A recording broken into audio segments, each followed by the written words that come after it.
গাজার নৌকা পাহাড় তলি যায় ও মীরাবাই, গাজার নৌকা পাহাড় তলি যায়।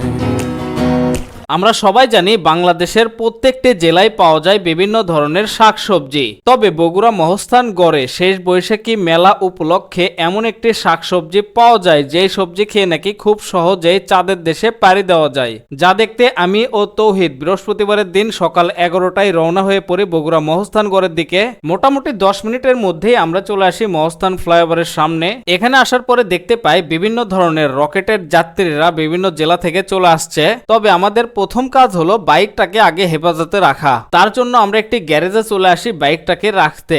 বাইক রেখে আমরা প্রথমেই রওনা দিলাম বোরহান উদ্দিনের মাজার শরীফের দিকে। এই মেলাটি সব থেকে বেশি জমজমাট হয়ে ওঠে সন্ধ্যা থেকে। মেন রোড থেকে 100 মিটার ভিতরেই কিন্তু এই বোরহান উদ্দিনের মাজার শরীফ। যাই হোক, আমরা কিন্তু বরাবর সামনের দিকে হাঁটা শুরু করলাম। সামনে যাওয়ার পথে দেখতে পেলাম দুই পাশে বসেছে বিভিন্ন ধরনের খাবারের দোকান। তারপর অবশেষে আমরা কিন্তু চলে আসলাম সেই বোরহান উদ্দিনের মাজার শরীফের সামনে।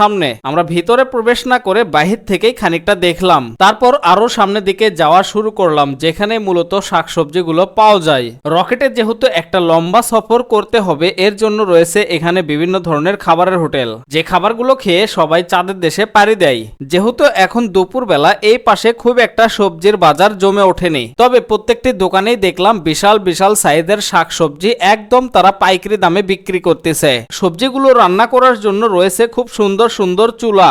দোকানওয়ালাদের জিজ্ঞেস করলাম এগুলোর দাম কেমন। তারা বলে প্রায় 40,000 টাকা কেজি। পাশে দেখলাম বেশ কয়েকজন মানুষ প্রচুর নাচানাচি করতেছে। তারা নাকি এখন বর্তমানে চাঁদের দেশে।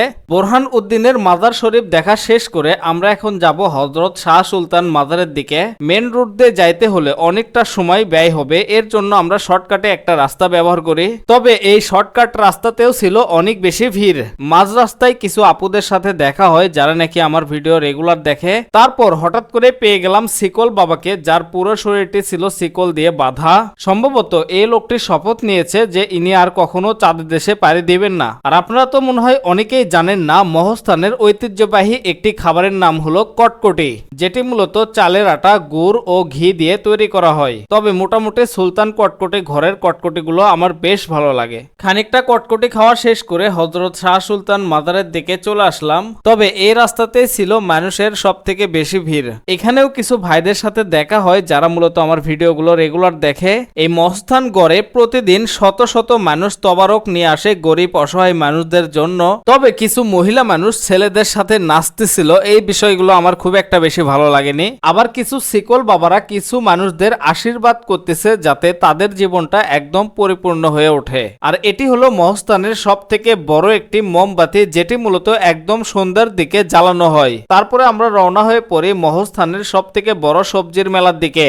এখানে রয়েছে বিশাল একটি বটগাছ, যে বটগাছের নিচে রয়েছে বিশাল একটি পাথর, যে পাথরে প্রতিদিন প্রায় শত শত দুধ ঢালা হয়। কেন এই পাথরে দুধ ঢালা হয় এটা আজও অনেকেরই অজানা। তবে বেশিরভাগ ফাঁকা সময়ে এলাকার কিছু কুকুর এই দুধগুলো পান করে। সর্বশেষ চলে আসলাম সব থেকে বড় সবজির মেলায়। আর এখানেই দেখতে পেলাম গলায় ঝুলানো বড় বড় তরোয়াল বাবাকে। এরই মাঝে দেখা হয়ে গেল আপডেট মোশাররফ ভাইয়ের সাথে, যিনি মূলত রকেটে নাকি চড়বে না। তো এই ছিল মূলত আজকের ভিডিও। সবাই ভালো থাকবেন, সুস্থ থাকবেন। দেখা হচ্ছে পরবর্তী নতুন কোনো ভিডিওতে। আল্লাহ হাফেজ।